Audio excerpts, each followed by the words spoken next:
সুবাহান আলী শামীমের বাবা। আমি দীর্ঘদিন থেকে গ্যাসে ভুগতাম। আপনার বাড়ি কোথায়? বাড়ি প্রমোদনগর। প্রমোদনগরে কোথায় ওটা? প্রমোদনগর ফালাকাটা থানা। আচ্ছা। হ্যাঁ, আমি দীর্ঘদিন গ্যাসে ভুগি। আর এমতো অবস্থায় আমার গ্যাসে আলসার হয়ে গেল।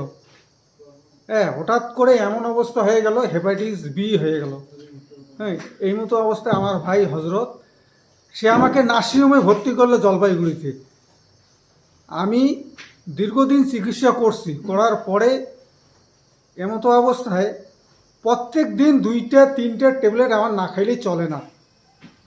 তো শামীম যখন ঢোকার পরে আমাকে বললো যে রিপোর্ট করলো, একটা রিপোর্ট করে মালদায় পাঠিয়ে দিল। এখন আপনার কাছে পাঠিয়েছে নাকি আমি জানি না। আমার কাছে। হ্যাঁ, তা মালদায় পাঠিয়ে দেওয়ার পরে পরের দিন আমাকে ওই জুস দিল আর একটা ক্যাপসুল দিছে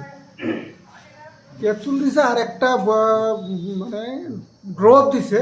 সেটা খুব কষ্টা ভাব লাগে, মিনারেল। হ্যাঁ। ওই সব জিনিস খাওয়ার পরে আমি 3-4 মাস থেকে আয়ুর্বেদিক আমি কোনো প্রোডাক্ট খাচ্ছি না।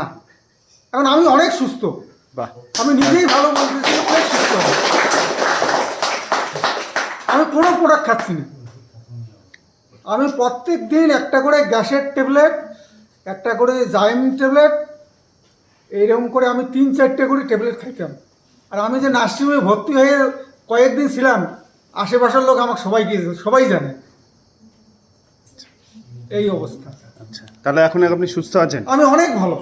আমি ওষুধ খেয়ে যাচ্ছি, কারণ আমি অনেক ভালো। ঠিক আছে।